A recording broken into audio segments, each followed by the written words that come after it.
Hi friends, இன்றைக்கி ஒரு டேஸ்ட்டான veg biryani with spicy soya chunks பார்க்கலாமா? வெஜ் பிரியாணிக்கு பேனில் எண்ணெய் ஊற்றி பட்டை லவங்கம் போட்டு ஆனியன் போட்டு ப்ரௌன் ஆனதும் ஒரு ஸ்பூன் இஞ்சி பூண்டு பேஸ்ட்டு பச்சை வாசனை போனதும் ஒரு ஸ்பூன் மிளகாத்தூள் அதையும் வதக்கிட்டு 2 தக்காளி பழம் வெஜிடபிள்ஸ் புதினா கொத்தமல்லி கொஞ்சம் வதங்கிறதுக்கு அதிலே உப்பு போட்டுக்கலாம். உப்பு போட்டு நல்லா வதக்கிக்கோங்க. அது நல்லா வதங்கினதும் சோயா சங்க்ஸ் வச்சுருக்கேன், கொஞ்சமாக சோயாவும் அதில் போட்டுக்கிறேன். அதுக்கப்புறம் கொஞ்சம் தயிர் ஊற்றிக்கிறேன். இதெல்லாம் போட்டு கொஞ்சம் நல்லா வதக்குங்க, பச்சை வாசனை போகிற அளவுக்கு.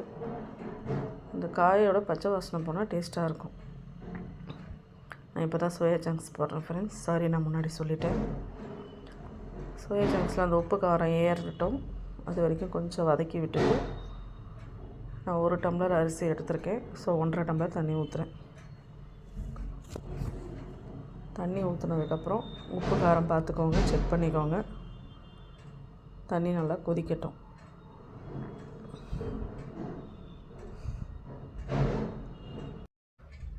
தண்ணி கொதித்ததும் நான் அரிசி போட்டுட்டேங்க.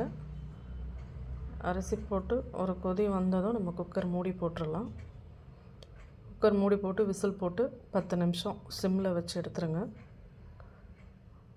சூப்பரான டேஸ்டான வெஜ் பிரியாணி ரெடி.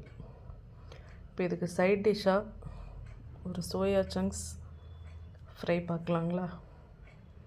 பிரியாணி சூப்பராக வந்திருக்குங்க, ட்ரை பண்ணுங்கள்.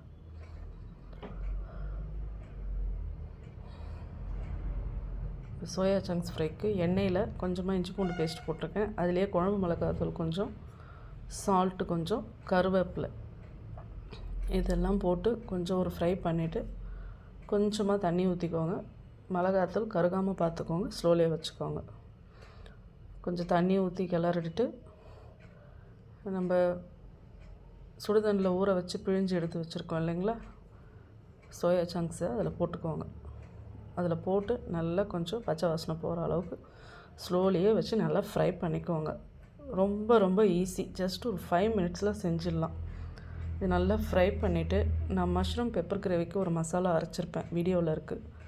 அதை தூவி இறக்குனா சூப்பராக ரெடி. லஞ்ச் பாக்ஸுக்கு ஆப்டான டிஷ், ட்ரை பண்ணி பாருங்கள். தேங்க்யூ.